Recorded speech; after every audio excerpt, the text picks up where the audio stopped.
Well, Andrew Brown, welcome to the line. Thank you for stepping up to the line here with us. We're on your location here. This is your stamping grounds here. So why don't you tell people where we're at, Andrew?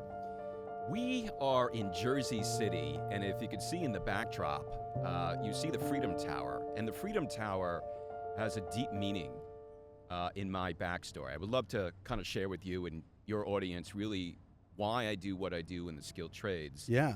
But on 9/11, 2001, and this goes back years ago, I found myself on ground zero helping first responders, EMS, firefighters, and working back-to-back with tradespeople. This was a handful of days after the 9/11 incident. And it was just kind of like a whim. Yeah. I'm going to go down there. I'm going to help. I'm going to be useful. I had a friend who was down there in one of the buildings. He got out, luckily. And the entire day, I was helping tradespeople literally find survivors. My friend and I, Wow. we were in places we should not have been. Yeah. Like glass was falling, people were yelling, the buildings were unstable. Like I was in World Trade Center. So they hadn't fallen yet. No, they'd fallen. Okay. But the surrounding, everything else was. Right. I have this iconic picture, and I wish obviously it was digital back then because there would be more images. But it shows me in my gear of being a tradesperson with a hard hat. Yeah. And it shows part of the World Trade Center in the background, like a couple of the frame. Wow. And it's this eerie reminder of what happened that day, but it was divine intervention. Come on. It was one of those things like, no, that's not going to happen to me. Somebody else has that life experience. Yeah. And it changed everything for me because I was a high-tech guy. Yeah. I was going to be literally a programmer. That's Wow. what I wanted to do. And literally slid my 2 weeks notice over to a company I was working for in New York City. I was 23. I was a kid. Wow. Holy cow. And ended up starting a tool and equipment business with my brother called Tool Fetch to build a portal for the trades to get them what they want, when they want, and where they want, and provide them millions of tools to get infrastructure work done. And I speak to plumbers and welders and carpenters and everybody in the blue-collar skilled trades for years. And I literally got fed up listening to wages, shortages, and everything in between. And I was like, screw it. I was like, I want to start creating content. I want to be a voice for the skilled trades. And one day I turned on the camera and I said, welding is a dying career. That video blew up. I never turned off the camera. And every day I show up on every single platform on my podcast, The Lost Art of the Skilled Trades. Yeah. Share stories about people in the trades. Yeah. Yeah. Well, I mean, you touch on something there that I think is really interesting, and I don't think people realize, everybody sees social media content creators and like, wow, you have so many followers, you have this and that, but you just said something that I think is really significant. You post every day at 8 o'clock in the morning, right?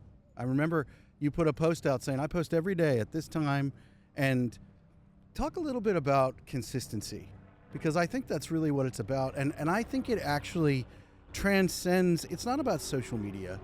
It's not, I remember when I started my first trades business and I'm like distracted. I want to look at the helicopters. I can't help myself. I remember when I started my first trades business and I realized the way to get work was to be diligent and work hard. And if I did that, that was the beginning. There are other things to do, like, marketing, brand building, that stuff. I can help you with that. But there are other things to do, but talk a little bit about consistency and what that is in your work and specifically what you're doing in social media. When the incident happened on 9/11, I sort of had this thing, like, I always go back to hearkening of what happened there and what I saw. And I made a sort of like a deal with myself that I want to consistently give back to people in the trades and give them recognition. So I felt it was my duty to stay consistent and show up every single day. Come on. Every frickin' day. Come on. Because I feel I have this drive. I don't know if it's being an entrepreneur. You're an entrepreneur. We're screwed up. Entrepreneurship is the craziest thing. Like, you have to be crazy to start a business and to hope and dream that one day you're going to sell that business. But you have to stay consistent in whatever you do. Yeah. So whether you're seeing results or not. I am this. I'll share like a little inside tip. I am the same way with working out. I will show up every single day. I don't give a shit if I am tired. Yeah. I just show up, and that's where I feel like a lot of people give up. They want the instant gratification. Yeah. They don't want delayed gratification. I don't care if it takes me 2 years. I love what I do, and I show up every day and listen to the comments. Yeah. And I build, obviously, other topics around the engagement. But I love listening to the audience, what the hot button topics are, and I stay consistent. So whether I'm posting on TikTok every single day at 5 o'clock Eastern, and that is a post every single day, I'm just talking to the camera. It's just what I'm feeling. Yeah. LinkedIn, most of that is scheduled out, and that type of stuff. YouTube, that's kind of scheduled out.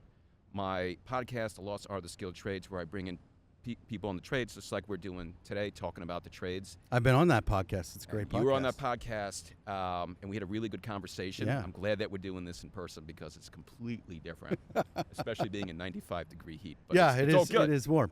It's all good. But it's about showing up every day, and not everybody can do that. Yeah. Nobody, we're just being, I guess, maybe a business owner. I'm cut from a different cloth. Yeah. Maybe it's my father working in a small business and seeing him hustle. Yeah. Maybe it just rubbed off on me, but it's like this little fire that doesn't go out. Yeah. Well, and don't you feel like, one of my kids asked me this the other day, and they were like, Dad, do you struggle with purpose?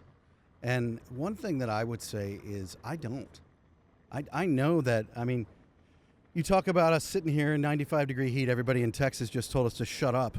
But the reality is one of the reasons that we do this, whether it's freezing cold, I did a podcast sitting in chairs like this right off of Lake Superior, and, there were 30-mile-an-hour winds, and I was freezing my whatever off. But there are men and women that do the work, that they're out there today. They're doing the work in this. And you and I are sitting on our ass having a conversation in front of some cameras. Yeah.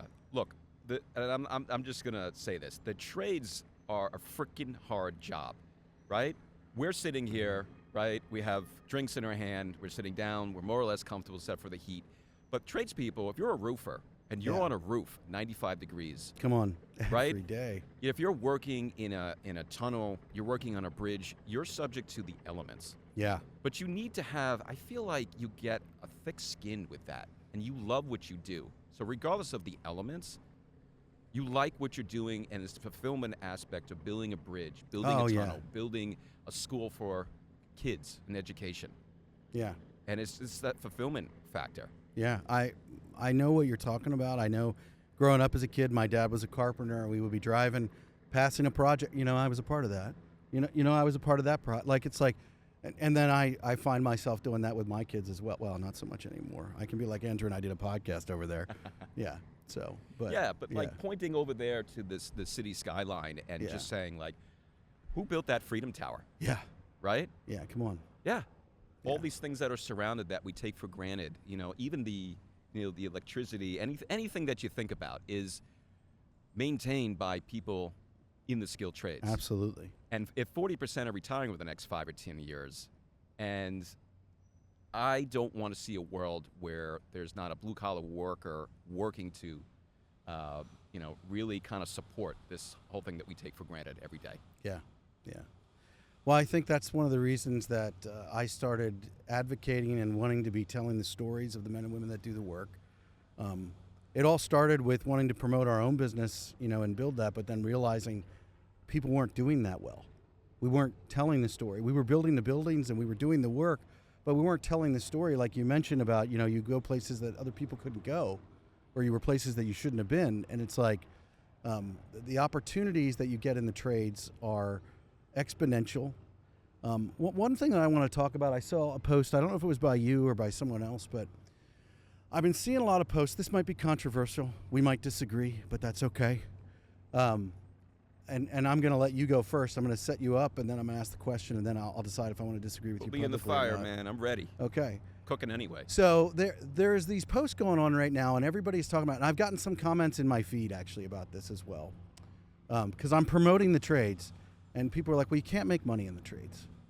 And they're really talking about it all the time, and I have some thoughts on that, but I really want to hear, what does Andrew Brown think? What does the Skilled Trades podcast think? It depends on who's asking that question, okay? All right, this is good. We're giving context. I like this. Now, and I'm just using a reference point of TikTok. So I have about 30,000+ followers on TikTok, Whew. right? So there's tons of engagement. I see millions and millions of views. Yeah. The hot button topics is all about wages. Yeah. And I did this post where I said an apprentice wage versus McDonald's. Yeah. An apprentice wage, if you're making $16 to $18 an hour, I know exactly what you're saying. but you could work at a fast food company and make, or Chick-fil-A or whatever, make $20 to $22 an hour. Kids today are saying it's not worth it. Why would I waste my time working with my hands if I can make more money Oh, come on. This is good. This is what we need to talk about. working at a fast food? And then there's this argument of kids, I don't want to be hazed on the job site, and I don't want to deal with that crap, and I'm going to be getting my hands dirty. There's that side of it. Then there's the tradespeople. Then there's the people who actually frickin' do the work, who are making $185,000 union, saying, I've been doing this for 25 years. This is good money, and I get repeat business. And what are you talking about? Here's the thing. The younger generation is not seeing the ladder of success. Yeah. And what you can do. So if you're in a union, right, you make more money every 6 months, a year, whatever it is, whatever union it is. Yeah. So there's a stair step. The thing is, you're not, as I am, sorry. That's all right.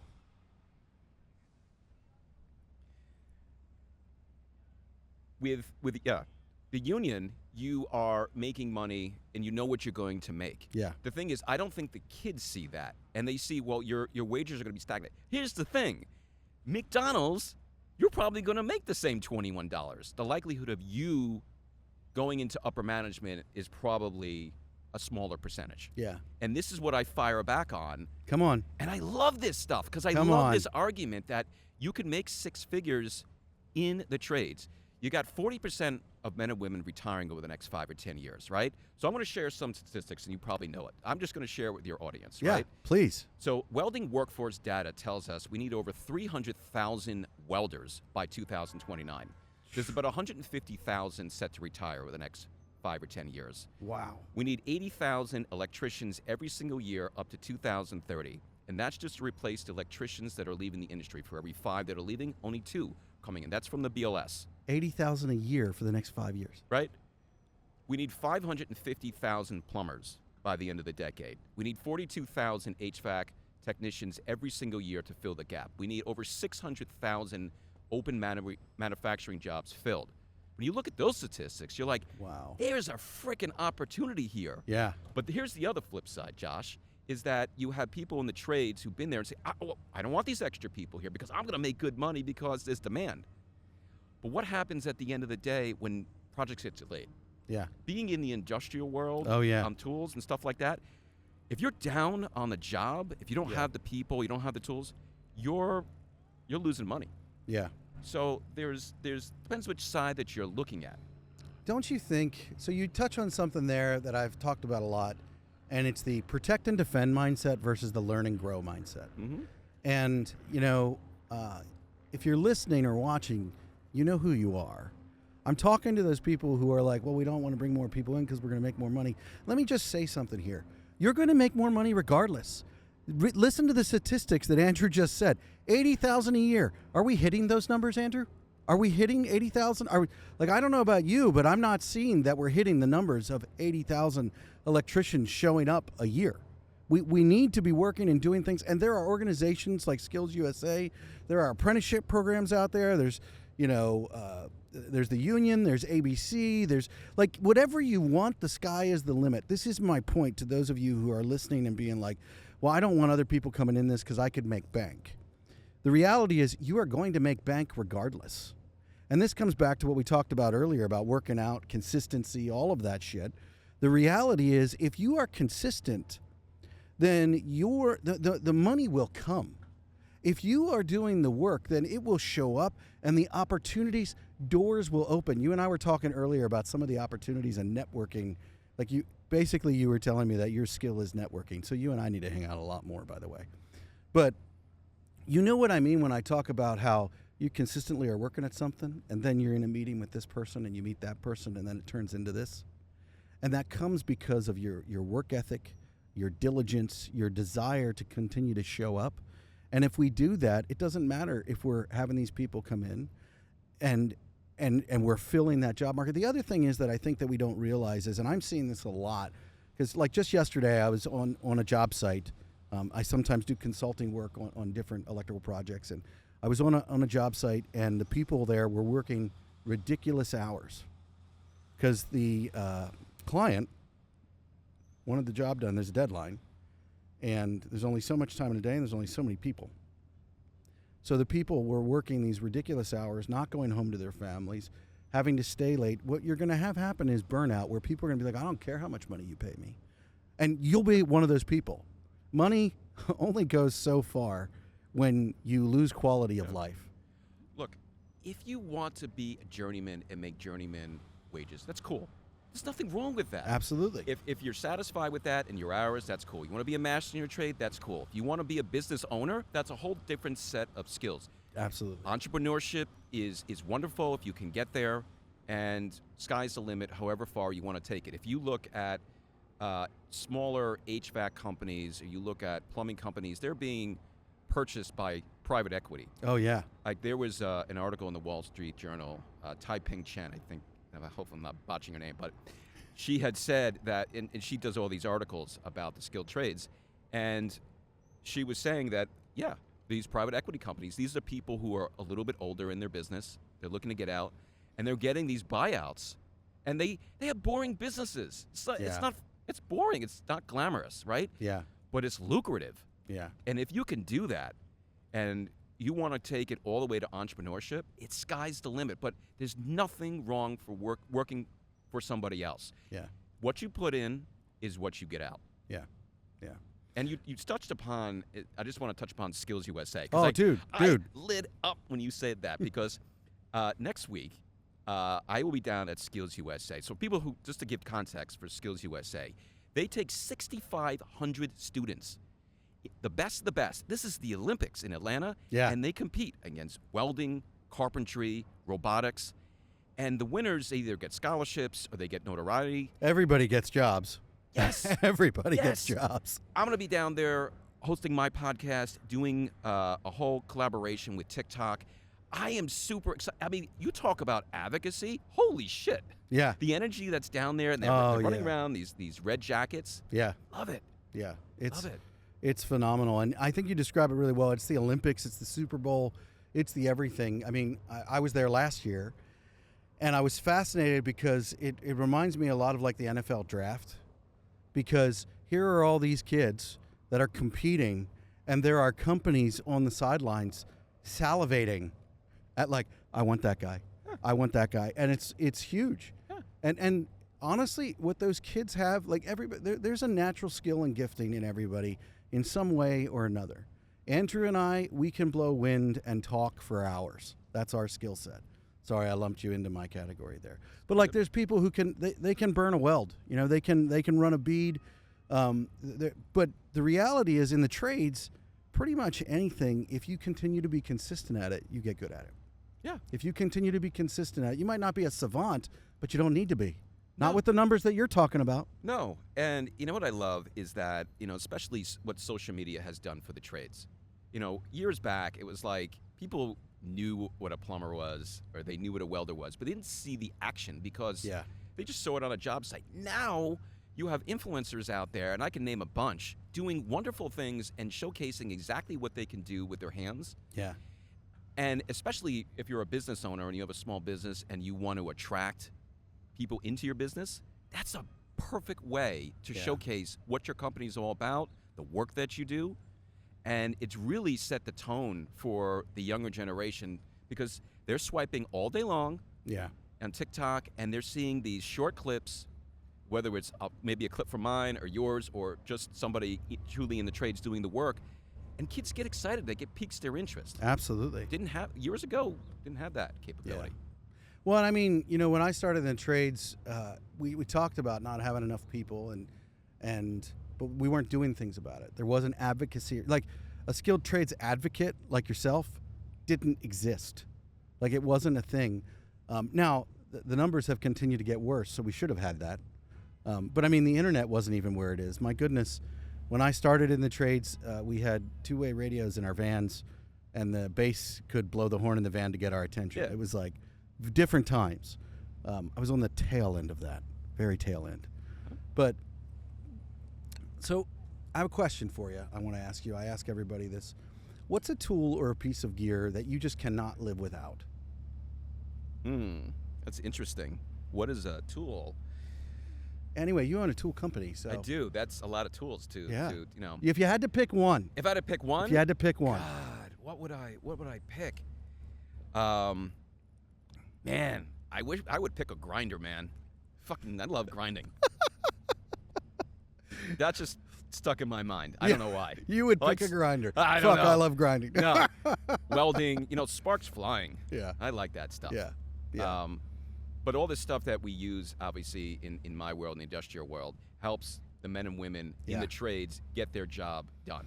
And for me, like, I'm playing my part, my piece to help on top of the advocacy stuff. And you touched upon the advocacy work. Yeah. When I think about the original advocator, I think about Mike Rowe. I think about Dirty Jobs. For people who don't know Mike Rowe and Dirty Jobs, he put blue You collar. live under a rock if you don't know You that. don't, but there are a lot of people who don't. Really? Yeah. I guess it's because I grew up in the trades. Like with my little kids when they were little, we would sit around the TV and watch Dirty Jobs. Right. He put it on the roadmap of doing those Yeah. odd jobs around the country, and it showcased exactly what you can do working with your hands. And some of these businesses, I mean, these are multimillionaires Yeah. shoveling whatever, Yeah. dirt work, whatever it may be. He was the OG. He was like the original. Wow. And he's still out there at his age going on all the TV shows. He's going to be at Skills USA speaking, and hopefully I'll get to meet him for a second time down there. But, that's what fuels me. People like that. Yeah, come on. Yeah. I mean, well, and I think the other thing that I love about the skilled trades and what you talk about, what fuels you is in this. You doing all right there? You're sweating a little bit. Yeah, you too, man. Yeah. Yeah, losing about 5 pounds. Yeah. It's good. But like, I mean, the people are real. It is very hard to be fake in the skilled trades.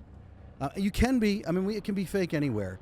But in the skilled trades, the reality is that you can only fake it for so long. I can remember when new guys would start on the job and they'd be, oh yeah, I was on this job. I did this, I did that. And about 5 or 6 hours into their workday, you're like, wow, you have no idea what you're doing. Like, there's no faking it. No, there's no faking it. But, like, you know what you know, and there's stuff that you don't know. Yeah. And let's talk about mentorship for a quick second, because it's extremely important. I love this. And whenever I have people like you on, it's like, I'm like, I'm on a horse and I don't know where we're going to go. But, like, yeah. But like, mentorship, Yeah. it's extremely important for the people in the trades who are 25 years, 30 years in, right? They're going to be exiting out. Yeah. They're taking all that knowledge, everything they've consumed, and they're leaving. Yeah. You should pay it forward. Absolutely. You Come on. You should, Come on. You should be able to instill that knowledge onto the next generation. There are trade schools everywhere that would hire these people to have them pass that knowledge on. Some of them don't want to do it. Some of them don't want the newbie to over exceed what they do, meaning like, oh, I'm going to give them too much information. I don't want to. Talk about that more. Why is that a problem? I think it's more of like, I don't want to say it's a status thing. It's just like, here is this new person. They're 23 years old, and here I am. I'm in my late 40s. That person is, hungry, and I don't want to give them too much, just enough. Yeah. But I want them to take my job. And there's a lot of that, like, I don't know if you call it gatekeeping. I don't know what you would call it, but there's a lot of that. So you're not asking me this question, but I want you to. And the reality is, ask me what's wrong with that, Andrew. What's wrong with that? Yeah. Joshua? Okay. All right. Well, let me tell you. What's wrong with that is I believe that when we do that gatekeeping, one of the things that I've learned in life and in business is if you want to climb the ladder and you want to promote yourself, what it is that you have to do is you need to work yourself out of a job. You need to be training that person to do your job. And the sooner that you can do that, And this is coming from someone, I manage teams of people at work. So do you. And it's like, when you have someone who does that, are you like, well, yep, you're out of a job? No, when I have someone who trains someone else to do their job and learns how to do that, they are going to the next job and the next job and the next job, because then they're creating a space within an organization that the organization is growing.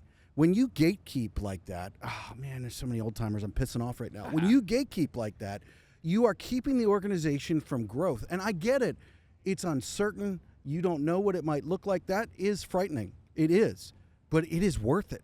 Because I can go back through my life and see different points where I made a decision to train the next guy. And every single time, the opportunity then arose that I was able to go to the next level. But had I not trained them, I would have been stuck there. And I think that's what we don't realize when we gatekeep, is that we end up trapping ourselves at a certain level, and we cannot continue to climb the ladder. That's the thing, and that's what holds back your company. I was having this conversation with Josh Nueves, who's an electrician, and we were talking about how that happens, and especially culture. Oh, thank you for that. I've been saying his name wrong, so I'm glad you said that. Yeah, I hope I didn't botch his name. You can always edit it after, but oh, by the way, we don't do that. Culture, I feel like, was never a part of the trades. Like, Yeah. you say that 20 years ago, like, culture, I don't know if that would even resonate. But today, I think I would have got slapped in the back of the head.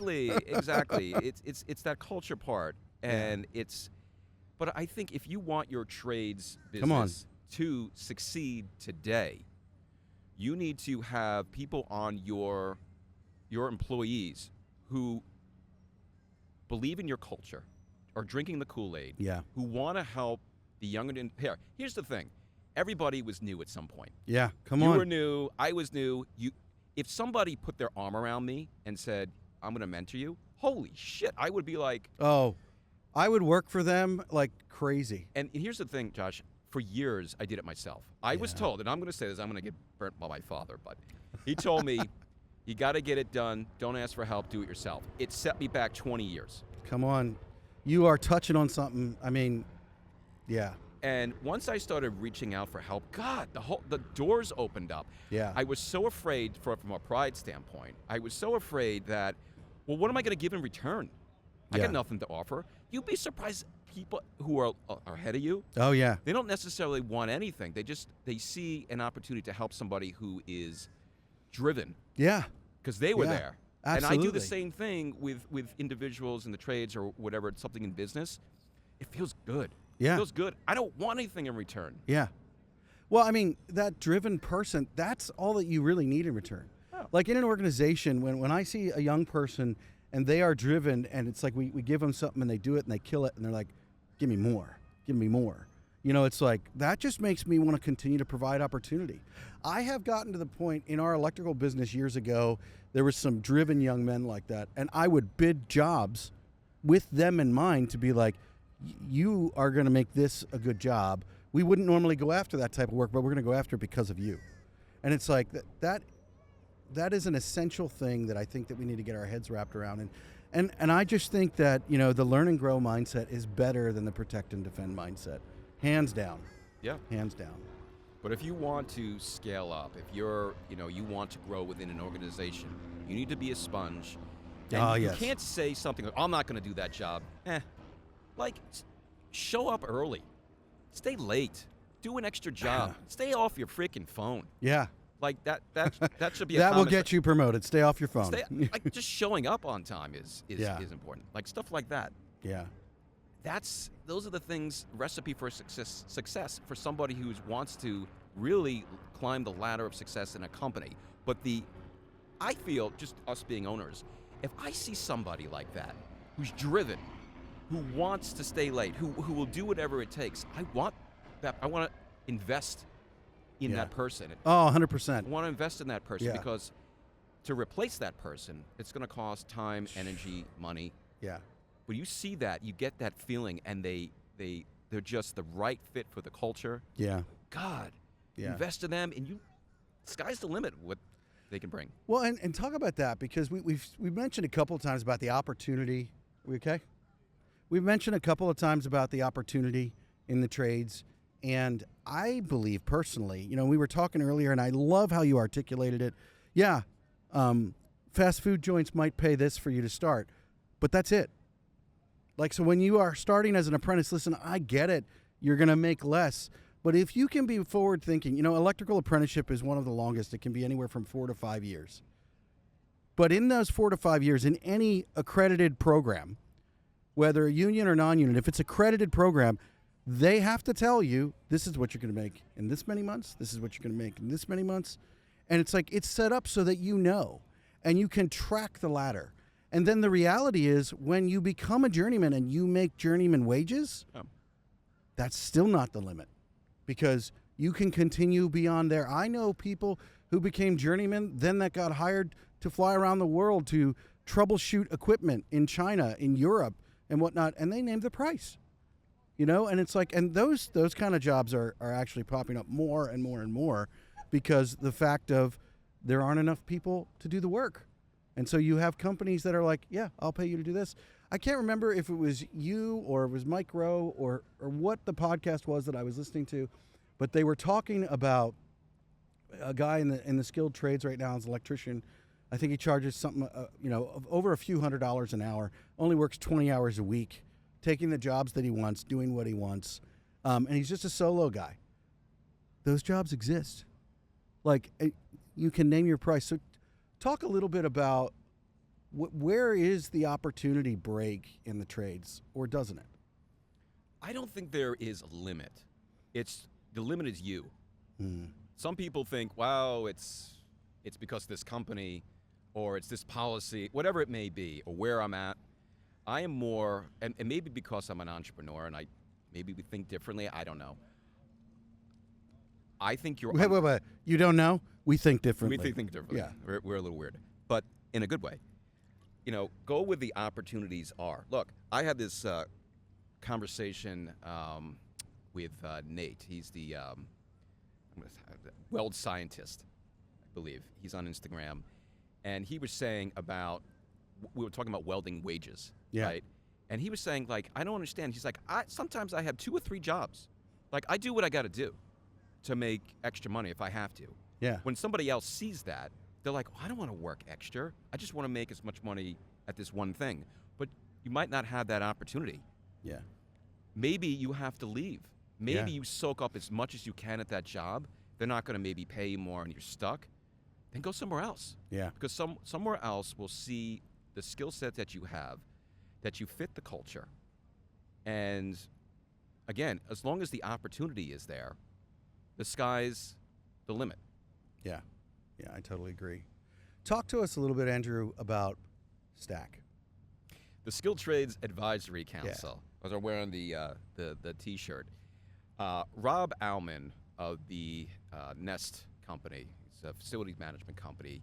He came to me a couple years, almost about 2 years now, and he said, "I'm forming the Skilled Trades Advisory Council. I want you on there. I love what you're doing in the skilled trades." And I'm like, "Just count me in, man." And it took about a year and a half. We became a non-profit. It's him and me, and we have 7 other members who are women, and they're doing amazing things in the trades. So our mission is to recruit, retain, and advocate for the trades. We work with educators, we work with other foundations, and we were talking off camera. We had a sort of a skilled trades day at Citizens Park in Phillies. Yeah. MLB. That's my state right there. Exactly. I drove 2.5, 3 hours to get there in the morning, and we brought out about 80 to 85 technical students from a local school. And those kids got to spend the day talking to the electrical department and how they run the scoreboard. Yeah. How the carpentry department keeps everything up and running. The landscaping. We got to see things. We talked about this, about you working in areas in an airport and seeing things that the public won't see. The kids lit up. Yeah. The people who were talking to them lit up because they got to make an impact to those kids, and those kids got to see, wow, I can run the scoreboard. I can, keep the stadium up and running with a trade and working with my hands. Yeah. Stuff like that we're doing is doing wonderful, wonderful things. I also have someone on my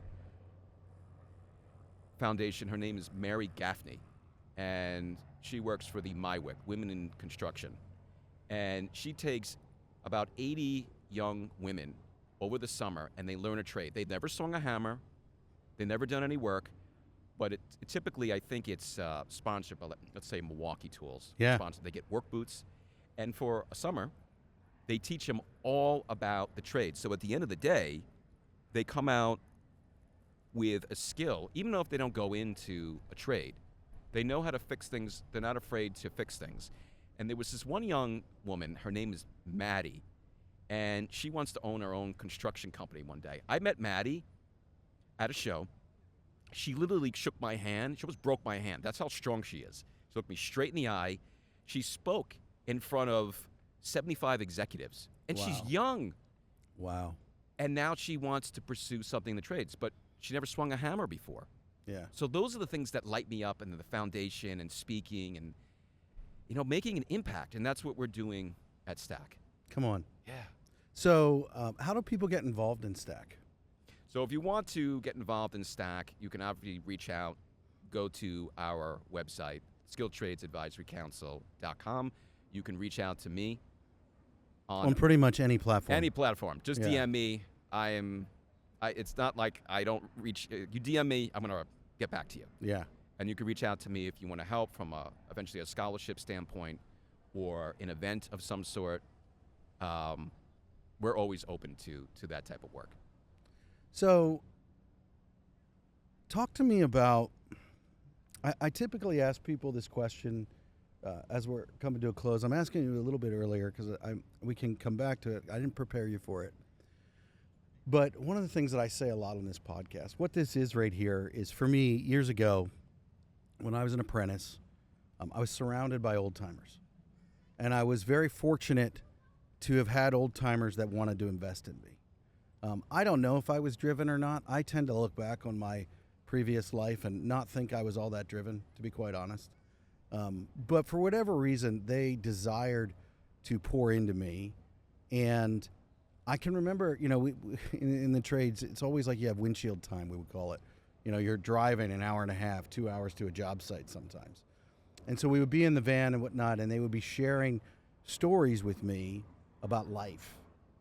And I remember, sorry I didn't prepare you for this, but I remember they would share their mistakes that they had made, different things in life.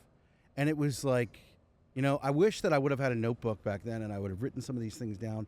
There were a handful of things that just really stuck with me and saved me tremendously in coming up in the trades, saved me tremendously in my finances, saved me tremendously in just life and relationships. And I believe that people really gain value when we're honest about what we don't do right, when we're real about that. And I believe it brings an air of authenticity. I can remember one time in particular. Actually, I'll just share with you one that happened to me recently, because the cool thing about mistakes is they continue to happen. I'm big on communication. I think communication is key. I think you can never over communicate. I'm always telling my executive team that's what we need to do, and I'm also big on not hurrying. Like my son was working the other day, and I said, "Well, work with intention." And he was walking, from one place to another on the site, and I said, "You walk with intention. Don't drag your feet. Walk with intention, but don't run. We never want to hurry, because when we hurry, that's when we make mistakes. That's when things go wrong." So the other day, for me, a mistake that I had made in communication with a member of my executive team, I was sharing with him a project that I wanted him to do, and I was in a hurry going to another meeting or something. And a day or two went by, and I followed up with him about it. And he was overwhelmed. I could tell he was a little irritated, and he's not that kind of guy. And he said, "I just don't understand what you want me to do." And I got frustrated, and I got mad, and I'm like, "Well, I just want you to do your job." Like, boy, isn't that helpful? It's like when I tell my wife, you just need to calm down. It does not work. Fireworks Yeah. after that. And so all of a sudden I had this moment where I had this epiphany, and I realized that I hadn't taken the time to communicate the full picture, and his frustration came from that he didn't understand. And then I'm demanding that he does the job, but yet I haven't given him everything that he needs to do the job. And so my mistake was I hurried through the explanation, through the communication, and I set him up for failure, and that frustrated him because he didn't want to fail me. And I think what I'm trying to say with that is that we should always be careful to make sure that we're over communicating to our team, because what you think they might fully understand, because you are sending it from up here out here, they might not be on the same wavelength as you, and you need to over communicate that. You need to make sure they have full context. So that's an example of what I'm asking you. What is a mistake that Andrew Brown has made in life that you would be willing to share with our listeners that they might be able to learn from?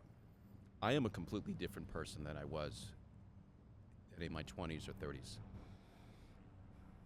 I had to get real and authentic with myself that I don't know everything. 3 years ago, I made a decision to join a CEO group called Vistage. I know that name. Vistage, for people who don't know, is that CEOs that meet once a month. In this case, we meet in New York, and we have a speaker, and it's different industries. So it's not necessarily my industry, it's all different industries. They say it's lonely at the top, and I'm saying that humbly because most people where I live don't own businesses. So there's nobody to talk to. Yeah. Who do I vent to? It's almost like business therapy. Right? Oh, it is. It 100% So is. I was, and before I got in the group, and you have to speak with the chair, and his name is Howard Levitt. I mean, amazing guy. And they don't just let you in. Yeah. And he's like, "Are you okay getting uncomfortable?" And at that point in my life, yeah, I was kind of like making that shift. Before I wasn't. Yeah.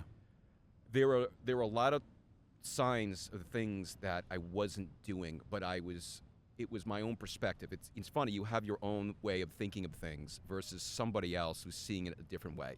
Yeah. Right? So I joined Vistage, and I got my head handed to me. Man. And I was okay with that. I come out of that not sweating like I am now, but things that I don't know. I always say the things that you don't know are the things that hurt you. Oh boy, that's true. And when you're living in your four walls and you're just have your head down in your business and you're not working on the business, Yeah. that can really destroy your business. Yes, it can. So every month, and I just had this about a week ago, I was out there and we had a speaker, and this speaker happened to talk about AI, if you want to talk about AI in the trades. But and I did that podcast with Marcus, yes. He did, yeah, and where it's going. But look, every time I come out of that meeting, Yeah. I come out with one nugget, two nuggets. I'm like, damn, I didn't even know that. Yeah. How did I not know that? I'm a business owner. And that's the thing, especially if you're going into business ownership, and this is talking to anybody who wants to start their business, like moving from technician in the field to business ownership. It's a complete different skill set.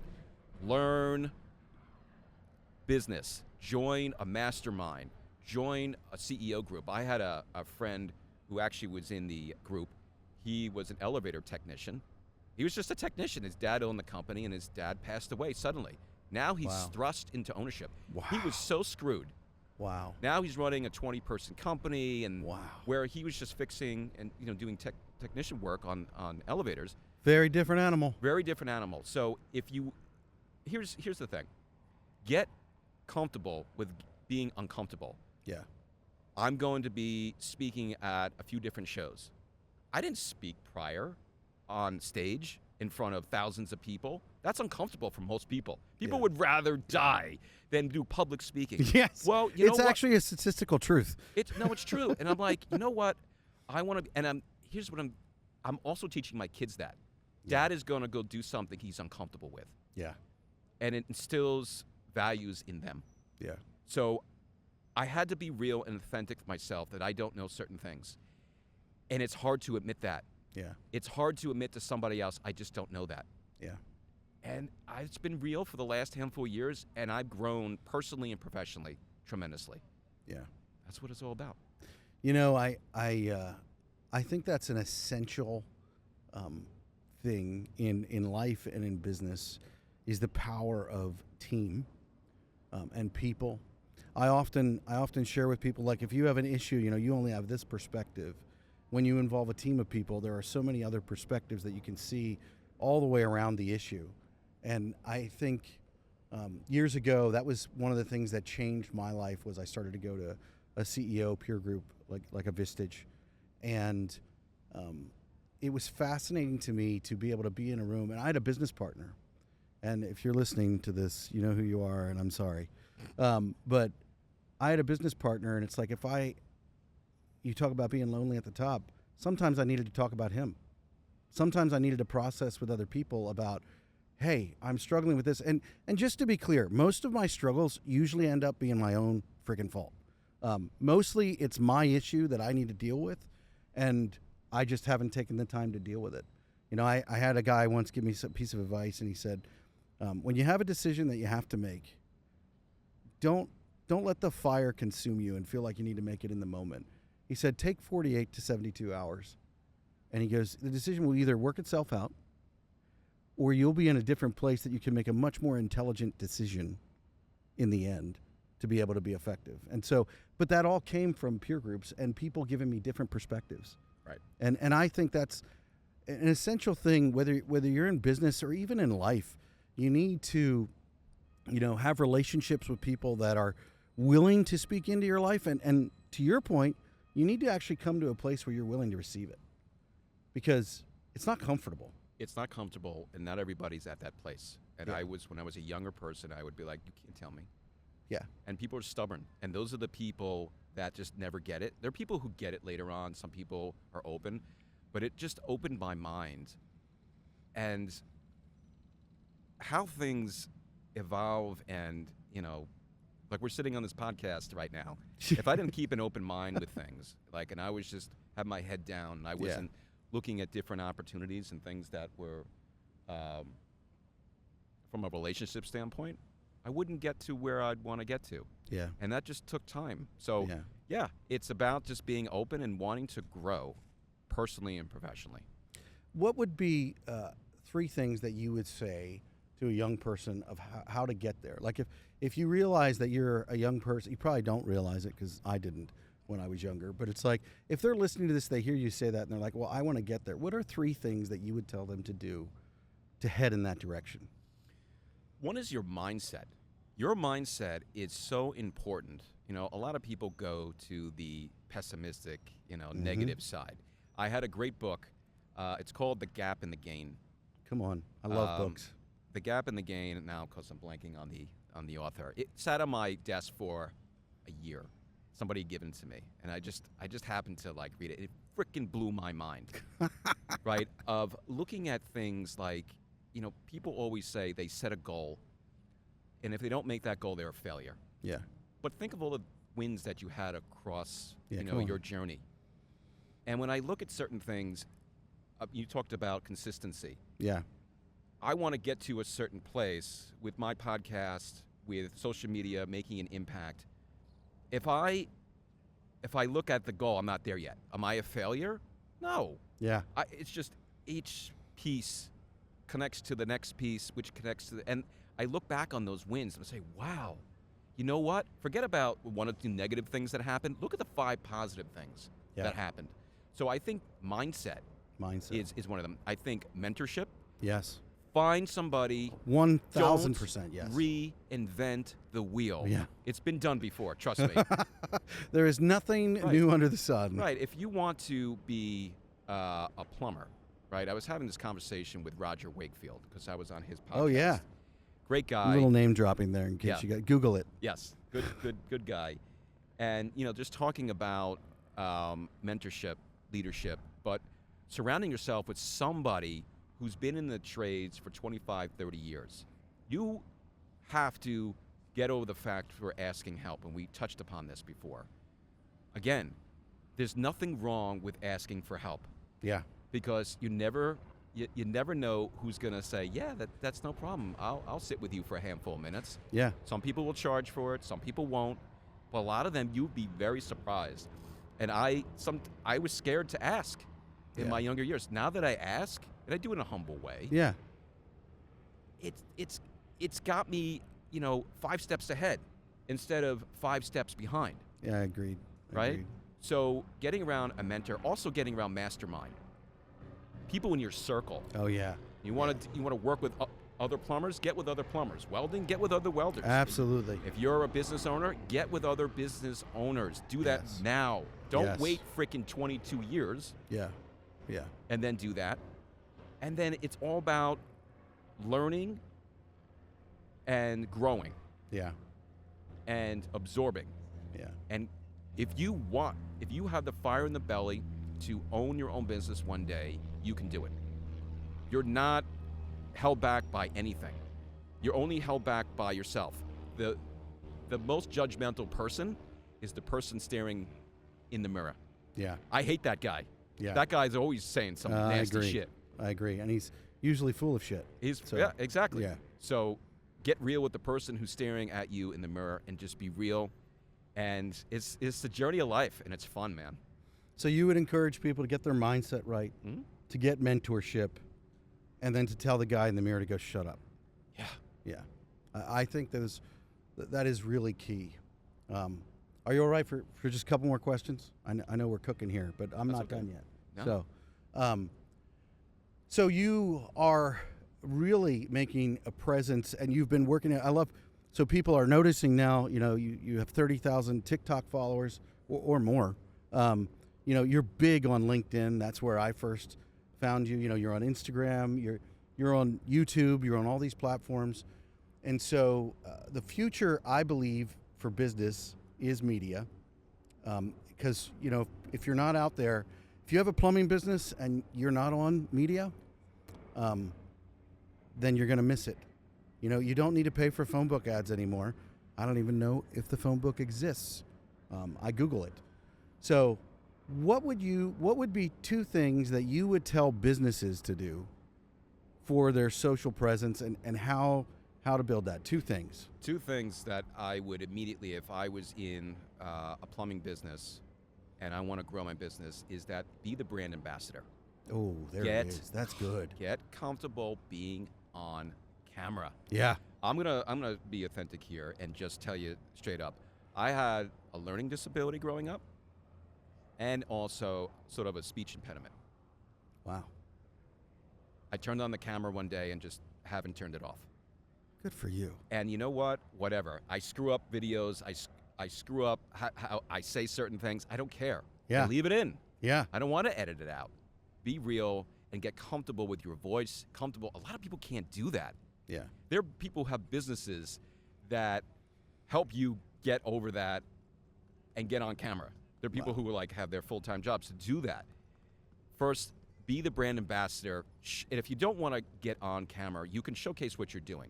Yeah. So if you're doing, an AC install, if you're doing a boiler install, if you're doing maintenance, shoot exactly what you're doing. Yeah. Right? You've seen those. I've seen videos where it's just, showcasing what exactly you do Yeah. on a day-to-day. And there's somebody's talking, but you're not on camera. You Yeah. can start with that. Yeah. Get over, your voice being on camera, and then start filming. I sucked originally. I sucked at podcasting originally. I sucked at video. You know what it is? It's reps. Yeah. Reps, It really reps, is. reps, and just, you get better, a little bit better, a little bit better, and you learn from others, and you learn from your mistakes. Yeah. I agree. Yep. The other portion is there's a seismic shift, and I'm moving into AI. Come on, that's a big word. Seismic shift. Right. And businesses relied on Google giving them traffic to their website. You're touching on it. Right? Now it's moved to ChatGPT. It's no longer go Google that. It's go ChatGPT that. Yeah. What's disrupted, and I see this, and obviously in our own business in e-commerce, is that brand authenticity. ChatGPT will bring back those type of people in the results. You never click out of ChatGPT. In Google, you did. You got to someone's website. 60% are not making it to people's websites. So what do you do? Really? So all these companies are like, oh my God, how do I optimize for ChatGPT? And everybody's running around trying to figure this out.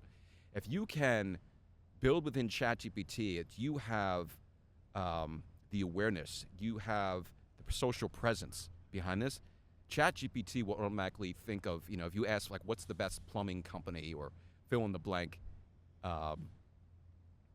trades company, you want your company to come up. Yeah. So you need to start building from reviews, video. If you want to do a podcast, you need to be out there. It's a digital world. It is. You're going to be left behind if you don't take that next step. Those are the two big things about being a brand ambassador and about learning the AI and ChatGPT, because that's the future, and that's how people are going to start their search today. Yeah, I agree 100%. So let's go through here and just, as we're coming to a close here, you have a handful of companies. Where do people find you? Where do you want them to, ToolFetch is your tool company, and you're nationwide, right? We're a nationwide company, toolfetch.com. On social media, my podcast called The Lost Art of the Skilled Trades is on Spotify, it's on Apple, it's on YouTube. Andrew Brown Trades, you type that into YouTube, TikTok, LinkedIn, that's where I pop up. Yes, I'm active on LinkedIn. I try to get back to all the comments. If it's one of those posts that go viral, it's very tough to get back to all the comments. Yeah. But if you are thinking about getting into the trades and you want to start your career, I can help you with that and give you the resources that you want. So you can reach me by any of those platforms, and I'm here to help. Yeah. Well, it's pretty obvious in the way that you're putting out content, what you're putting out, and why you're doing it. I mean, your origins are right here behind us of what motivated you. And that's where it all started. Andrew, thank you so much for giving us of your time today and stepping up to the line and having a real and honest conversation. I would just close with today challenging you that the sky isn't even the limit in the trades. The opportunity is unending. You might be at this level today, but if you continue to be consistent, like Andrew said, you continue to work on your mindset, seek out a mentor, and tell the guy or girl in the mirror that they're full of shit and keep moving forward. Listen, condemning yourself and talking bad about yourself when you post a video, whatever it is, if you're in business and you're getting out there and you're being the brand ambassador and you're posting, forget what it looks like. We all look stupid the first time. My first podcast never saw the light of day. So, I mean, for the right amount of money, I'll put it out there. But the reality is, be consistent, continue to go after it, and the opportunities will come. The money will come. That is the truth of the matter. So people like Andrew are out there telling the story. If you're in Georgia next week, check him out. Skills USA. Skills USA, if you're in high school, look it up. Get connected. I know that if you're actually in Georgia, there's an organization called Construction Ready that is helping kids get out of school and into jobs. And Skills USA is trying to do that across the United States. So any state, I'm pretty sure any state Skills USA is in, and you can connect with them from the federal level all the way down. So check that out. And STAC, I'm trying to read it, Skilled Trades Advisory Council. So these are all things that are important, that are being done. It's your opportunity to step up to the line and to make a difference. We cannot change the industry or the trades unless we all are doing something about it. It's why Andrew and I are sitting here. We have the same mission to lift the view of the skilled trades, to tell the stories of the men and women who are doing the work. We can only do that with people like you. So if you're listening, watching, or you're liking or commenting, remember, you should be doing the same. Investing in yourself and in others to lift the view of the skilled trades. Andrew, thank you so much for joining us here today. We greatly appreciate your time. Thank you so much. All right.